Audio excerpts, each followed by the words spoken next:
स्वागत है आपके अपने चैनल ऑल अबाउट फास्टैग में। चैनल पर नए हैं तो चैनल को सब्सक्राइब करना ना भूले।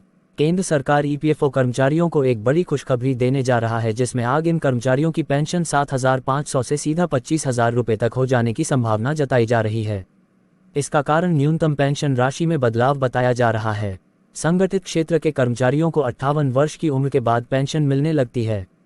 यह पेंशन योजना 1995 की जारी स्कीम के तहत है, जिसके अनुसार संगठित क्षेत्र के कर्मचारियों को अपनी सैलरी का 12% ईपीएफ में देना होता है और इतनी ही राशि नियोक्ता देता है, पर नियोक्ता की योगदान राशि का एक भाग ईपीएफ में जमा हो जाता है।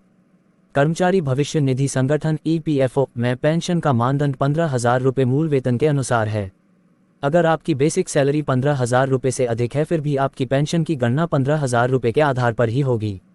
संगठित क्षेत्र के कर्मचारियों के हित में ऐसा सुझाव दिया गया है कि पेंशन का निर्धारण अंतिम वेतन के आधार पर होना चाहिए।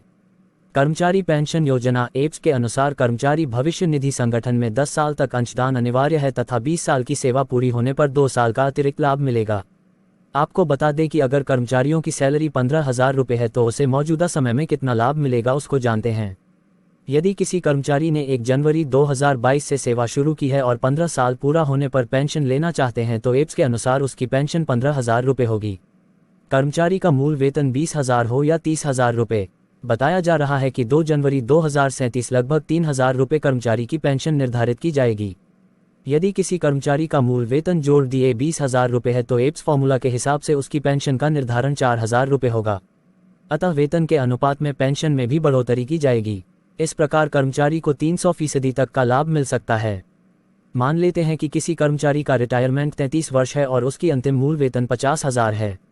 मौजूदा एप्स व्यवस्था में पेंशन का निर्धारण 15,000 पर ही होगा। इस प्रकार मौजूदा स्कीम के हिसाब से पेंशन 15,000 रुपये निर्धारित होगी, लेकिन यदि वर्तमान व्यवस्था हटा दी जाती है तो आखिरी सैलरी के हिसाब से कर्मचारियों को 25,000 रुपये पेंशन निर्धारित होगी। ईपीएफओ के अनुसार 20 वर्ष या उससे अधिक समय तक ईपीएफ में अंशदान करने वाले कर्मचारियों की सेवा में 2 अतिरिक्त वर्षों का लाभ भी मिलेगा। इस तरह कर्मचारियों को 33 वर्ष के सेवाकाल के लिए उसे 35 वर्ष की पेंशन का लाभ दिया जाएगा। अतः उस कर्मचारी की ईपीएफ पेंशन की राशि का अनुपात बढ़कर 333% हो जाएगा। दोबारा मुलाकात होगी ऐसे ही किसी नए अपडेट के साथ।